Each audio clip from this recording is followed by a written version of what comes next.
እና ሳትዋሽ ምንም ነገር ሳቲ እውነቱን እንደዚህ ነው ብለሽ ፈታ ልክ ሙዚቃ ወይ መዝሙር እንደምትሰሚው አርገሽ ተናገሪ። እሺ አትፍሪ። እስከዛ ግን ኮፒ ሊንክ አድርጉ እንደቀድሞ ሪፖርት ተደርገን እንዳንወርቅ። እኔ መጀመሪያ ያለሁት አዲስ አበባ ነበር እና ከዛ ደግሞ ጌም ላይ ነው እኔና ቤክ የምንተዋወቀው። ጌም ምናምን በደንብ ነበር የምንጫወተው። ከዛ ለምን ብሔረሰቦች ይከበራል እዛ ሀገር ላይ ለምንድነው ወደ ሆሳና ማንሄደው? ለምንድነው እጃችሁ ማልሄደው? እናንተም ደግሞ ብትሄዱና ክብር እንግዳ ሆናችሁ ብትጋበዙልኝ በጣም ደስ ይለኛል። እሺ ምናምን ነገር ብለን ሁላችንም አውርተን በግሩፕ እየተከታተልን ሄድን ማለት ነው። ከዛ ሄድንና እንደውም መንገድ ላይ ያደርን መሽቶብን ነበረ እና ሻሸመኔ ነበር ያደር ነው። ከዛ ከሻሸመኔ ደግሞ ጉዟችንን ቀጠልን በአማረ በደመቀ ደስ በሚል ሁኔታ በጣም የጨፈሩ ልብስ ራሱ ያለበሱን እዛው መንገድ ላይ ገና ሲቀበሉ ማለት ነው። እና በጣም ደስ የሚል ቪዲዮም ሰራን፣ ወረድን፣ ጨፈርን አብረን ምናምን። ከዛ በአሪፍ ሁኔታ ተቀብለውን ሄድን። እነሱ እነ ቦቼና እነ ቀስቴ እነ ሙክታር ምናምን የራሳቸው የሆነ የግል ምክንያታቸውን አላውቅም፣ በቃ ሄዱ። መኪናም ይዘው ስለመጡ እነሱ ተያይዘው ወደ ሐዋሳ ሄዱ። እኔ ቀረው እና እዛ ከንቲባውም ነበረ፣ አስተዳደሩም፣ ኢቭን የቤኪን ማዘርም ነበረች፣ ሁሉም ነበሩ። እና በቃ ሁሉንም በአክብሮት ሰላም ብያቸው እነሱም ሰላም ብለውኝ በቃ ደስ የሚል አቀባበል አድርገውልኝ ሄደ ማለት ነው። ልሸኛት ሄደ። እኔ እኮ ለምን ሸኛት ምናምን አላልኩትም። እዛ ቁጭ አልኩኝ። እዛ ቁጭ ስል ታሜ ነበረ።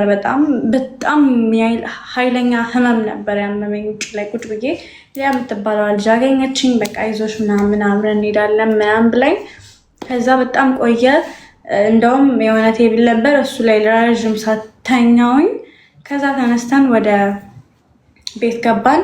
የገባሁት በጣም መሽቶ ነበረ እና ወዲያው ልክ ስገባ እረፍት ሳያደርግ መጣና እኔ ወተን እራት እንብላ፣ ወተን ልጆችም እየጠበቁ ስለሆነ እራት እንብላ ስለኝ እኔ መውጣት አልችልም፣ አሁን ደክሞኛል፣ በጣም ታሜ በጣም ረዥም ሰዓት ነበረ ቆሜ ስጠብቅህ የነበረው እና አሁን ደግሞ አልጋ አግኝቻለሁ ልተኛ፣ አሁን አልችልም አልኩት። ከዛ እሺ ምናምን ነገር ብሎኝ ሄደና ቆይቶ ምናምን ነገር መጣ። በጣም ተጋጭቶ ነበር። ይሁን አላውቅም፣ እዛ የተፈጠረ ነገር ነበረ የራሱ የግል ጉዳይ። ከዛ በኋላ መጣና ደወልኩላቸው። ስደውልላቸው ምናችሁ ነው ታችሁኝ ሄዳችሁኝ? እኔ እንደዚሁም ሁኔታው ደስ እያለኝ አይደለም፣ ምንም ነገር ኮንፈርት እየተሰማኝ አይደለም፣ እዚህ በሚፈጠረው ነገርም በጣም ታምም ያለው፣ እንዴት ነው ብቻዬን ትታችሁኝ የምትሄዱት አልኳቸው። ከዛ በቃ ኮንትራት መኪና ካለ ፈልገሽ ነይ፣ በቃ ችግር የለውም እሺ ምናምን ነገር። ከዛ በዛ መሀል አስሬ ነበረ ቤኪ የሚመጣው ምናምን ነገርና ከዛ በቃ ለምን ዛሬ አብረን አንወድም አብረን ይፈታ እያለን ምናምን ነገር አለኝ። ከዛ በኋላ የባሰ አስጠላኝ። በቃ ቤኪ እኔ በጣም አስጠላኝ። አብረን አንወርድም ማለት አብረን አንተኛም ለማለት ነው። አንወርድም አናድርም መሰለኝ። አናድርም። ኦኬ እሺ። ከዛ አንድ ሩም ነበርና እኔ እኮ መጣና በጣም ትንሽ ቆይቶ ይመጣል። እኔ እኮ እናቴን ጥቼ የመጣሁት ከእናቴ ቤት የመጣሁት አንቺን ብዬ ነው። እዚህ ቤት እዚህ እንትን እኔ አንቺን ብዬ ነው የመጣሁት እዚህ ሆቴል። እናቴ እና አባቴ እዛ ተኝተው በዚህ ምሽት የመጣሁት አንቺን ብዬ ነው እዚህ ጋር ምናምን ነገር ምናምን ብሎ ጮኸ። በጣም ሲጮህ የባሰ ደውዬ ማልቀስ ጀመርኩኝ። እናንተና ጋር ደውዬ እናንተ ምናምን ስላቸው ከዛ ኢቭን እንኳን ለአንቺም ደውዬልሽ ነበረ ሳለቅስ ነበረ። ከዛ ደግሞ ለሜሪም ደውዬ ነግሬያት በቃ እኔ አልተመቸኝም፣ በቃ አልፈልግም ምናምን ነገር ስል ወጣሁኝ። ከዛ ልክ ከዛ ስወጣ ቪዲዮ ምናምን መንገድ ላይ መስራት ጀመርኩ። ለምንድን ነው ሀገሪቷ እኮ እንደዚህ ችግር ነው፣ ለምንድን ነው ወተሽ ምሳሌ ቪዲዮ በዚህ ሰዓት ብጥብጥ ማል የሆነ በቃ ዱርዮችም ይለክፉሻል የሆነ ነገርም ስላለ ለምንድን ነው በዚህ ምሽት ምሳሌ ምናምን ነገር ሲለኝ አይ በቃ ሰላም ነበረ፣ ጃዝም ነበረ፣ አቀባበል ተደርጎ ነበር፣ ጠቅላይ ሚኒስቴሩም ነበረ፣ እዛ ብዙ ሰው ነበረ። በቃ የዛን ሰዓት በጣም ሲከበር ነበር፣ ደስ የሚል ብሔረሰቦች ነበረ፣ ሰዎች ምናምን ነበሩ። ከዛ በጠዋት ተነስተን ወደዚህ ሀገር መጣው። ብሎክ አረገኝ።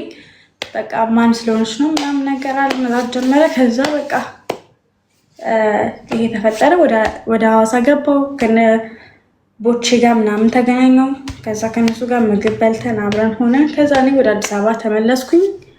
ብሎክ አረገኝ፣ በቃ እንትን አረገኝ፣ ይሄ አንፎሎ አረገኝ ምናምን ነገር። ከዛ እሺ ምናምን ብዬ እኔም አንፎሎ አረጉኝ።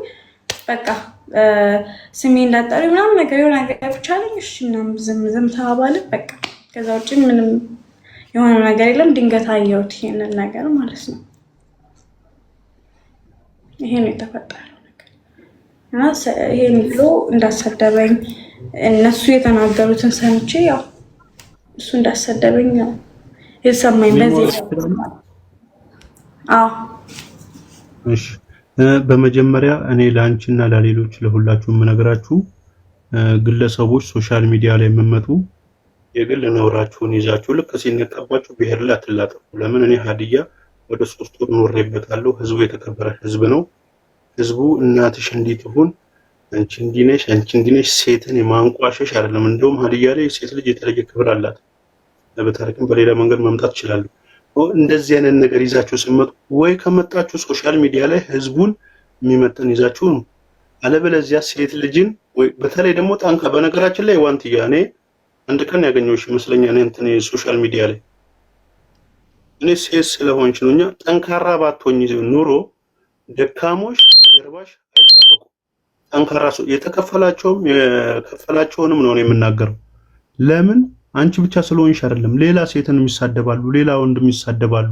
ይሄን ግን የሚሳደቡ በማን ስም ነው? በህዝብ ስም ነው። ህዝብ ነው ወይ ተሳዳቢ አርጎ ያሳደጋችሁ? ህዝብ ነው ወይ ባዶ አርጎ ያሳደጋችሁ? የእውነቴን ነው። እና አሁን አንቺ እንግዲህ አሁን የሆነ በፊት ግጥም ነበረኝ 2 መስመር ተመጣ ነው መንገድ የቀረና አይበልጥም፣ መቆም ካልመረረ መሄድ አይጣፍጥም የሚል እና ካለፍሽበት መንገድ አሁን የቀረሽ መንገድ የሚያልፍ አይደለም። ይሄ ትንሽ ነገር ነው። ለምን ያለፍሽውን መከራን ያውቃሉ በሚዲያ ከመጣሽበት ጊዜ ጀምሮ። በዛ ላይ ቆንጅዬ ልጅ ነሽ። በነገራችን ላይ እነሱ የሚሉሽን እንኳን የመሆን መብት አለሽ። በነገራችን ላይ መብት የላቸውም አንቺን የመናገር የመሆን እንኳን መብት አለሽ። በነገራችን ላይ እነሱ የሚሉሽን ግን ምንድነው መጽሐፍ ቅዱስ ላይ እኔ በጣም ወደው ነገር አለኝ። አንድ ደስ የሚል ሴት የሆነች ሴት ያመጡና ከሆነ ሰውዬ ጋር ህጉ የሚለው እኮ ወንዱንም ሴቱንም በድንጋይ ተወግሮ ይወገር ነው የሚለው፣ ግን ሴቷን ብቻ ያመጣታል። ምናልባት እንኳን ከሆንሽ እንኳን ገባሽ ወንዱ ማን ነው? ሁለተኛ ለነዛ ልጆች ዛሬም ሸርሙጣ ይበሉሽ ምን ይበሉሽ ወንዶቹ እነማን ናቸው? ሁለተኛ ለህዝብ ሀዲያን የሚያክል የተከበረ ህዝብ ጋር ሲወስዱሽ ሸርሙጣ ይወስዳል እንዴ? አንቺ ለህዝብሽ እንዴት ነው ሸርሙጣ የምትወስጂው? አያውቁሽም ነበር ማለት ነው ከዛ በፊት? እንዴት ሰው ለህዝቡ ባህሌንና ወጌን አስተዋውቅልኝ ብሎ ሸርሙጣ ይወስዳል እንዴ?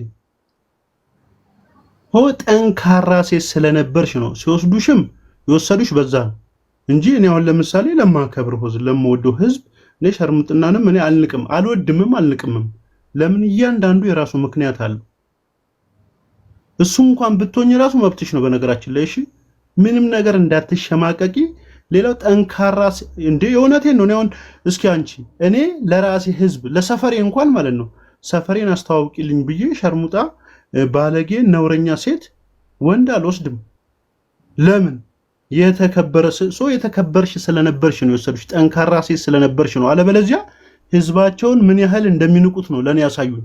ለምን አሁን የሚናገሩሽ ነገር ሸርሙጣ እንደሆንሽ እንደውም የሸርሙጣ ልጅ እንደሆንሽ እኔ ቃሉን አልወደውም። ያው ሶሻል ሚዲያ ላይ ስለሆንኩ ነው። እሺ የተወራውን ነው እንጂ ያወራሁት እኔ ከኔ አፍ ወጥቶ ማያውቅ እና እንደዛ ነው የሚናገሩት። ለህዝባቸው ምን ያህል ህዝባቸውን የሀዲያን ህዝብ ቢንቁት ነው አንዲት ሸርሙጣ የሚወስዱት ባህላቸውን ለማስተዋወቅ። ራሳቸው መጠየቅ አለባቸው። ሁለተኛ እኔ ሁለት ምላስ ያለው ሰው አልወድም።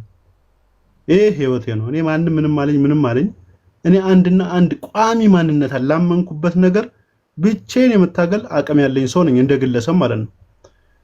አሁን የዛሬ 3 ቀን ምናምን እኔ አይቼዋለሁ የልጁን ፎቶ ቪዲዮ ለጥፎ ያንቺ አዛኝ ነው የሆነ ላይቭ ላይ ገብቶ እንድትሰርቧታል ምናምን እያለ ነው። እነሱ የሰደቡሽን ግን ያን ባለበት አንደበት ወዲያው ተገልብጦ 3 ቀን ሳያልፍ አንቺን እነሱ የሰደቡሽን ስድብ ከተሳደበ የሆነ ሰው ሁለት ምላስ ነው ያለው፣ ቋሚ ማንነት የለውም። ስለዚህ ቋሚ ማንነቱ አጭበርባሪነት ነው ማለት ነው።